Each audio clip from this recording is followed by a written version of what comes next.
We're going to start round 3, which will be some general questions, and after we've gone through 4 more of those, I'm going to open it up to the floor if we have time. I told you this would go faster than you thought. It's already 8:15. All right, starting with James. Town Administrator Jim Malloy has applied many times for the position of Town Administrator in other towns, and he's currently a candidate. Is it time for the board to consider not renewing his contract and to start looking for a new Town Administrator? Me? Can I get that? No. Let me say this. I actually was walking into the Tantascwa Town Common, Tantascwa school board meeting yesterday with a reporter and Jim Malloy. Very awkward walk. No, actually, it was a good walk. And I have to understand one thing. If I had to work in the same job for 14 years, I'd want out too. Okay, so I'll give Jim Malloy credit for that. 14 years in the same job, except for the Supreme Court, I'd probably want out. I appreciate that. But it's not the 14th year. When I moved in town, one of the first articles I read was Jim Malloy finalist for town administrator somewhere.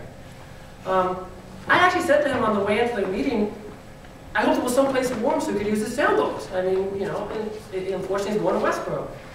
I think Jim's done a great job, by the way. On the school committee, I've seen the good work that Dan Durgan and Deb Boyd do. They do good work. And I think Jim Malloy has done good work. I mean, look at our economic situation right now. Jim Malloy is just as much to get credit for that as anyone else. And I think him leaving the town of Sturbridge would be a huge loss. I really do. I'm not quite sure it's easily, another replacement is easily found. I don't. But at the same time, I got to tell you, we're talking about some exciting times for Sturbridge, very optimistic. You need to have a town administrator who's passionate about Sturbridge also. And it's very difficult to be applying for a job every week and then convince me as a selectman you're passionate about the future of Sturbridge. I'm not saying I wouldn't renew his contract, because you take what you got, especially if it's good. But I would like to see a town administrator who is passionate about Sturbridge and would want to work hand in hand with me for my optimistic ideas. But 14 years is a long time to be in one job. So, can I pass on this question? I've answered the question. Okay. I don't have a problem with Jim looking for a job in other towns. I think that career advancement is something that you should accept, and that it's going to happen.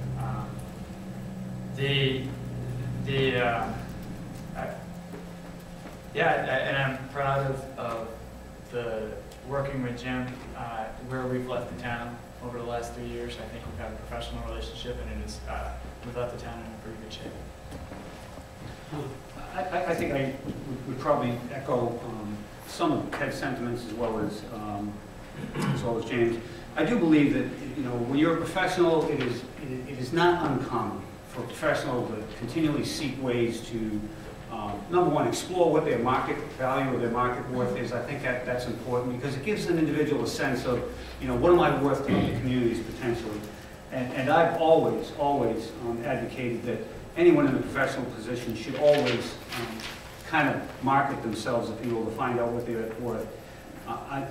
I don't believe, at least I don't see any evidence that Jim's efforts to seek other employment have in any way been a detriment to the town of Sturbridge. I think that it has at times perhaps been a distraction because when you go to annual town meeting almost yearly and you hear that the town administrator might be looking for a new job or as a finalist, I think it might serve as a minor distraction, but I've seen no evidence, and certainly Ted just suggested that he's proud of the working relationship he has with him. But I will address one issue that I think is a significant concern with the way that our town administrator's contract is actually, it's open-ended, quite frankly. And I firmly believe that is a disservice to the residents of Sturbridge. I think that what this town really needs to do is take a look at setting contractual terms on our town administrators so that on a 2-year or a 3-year basis, we have to take a look at whether or not we want to renew that contract, and because we have to have a means, if you will, of being able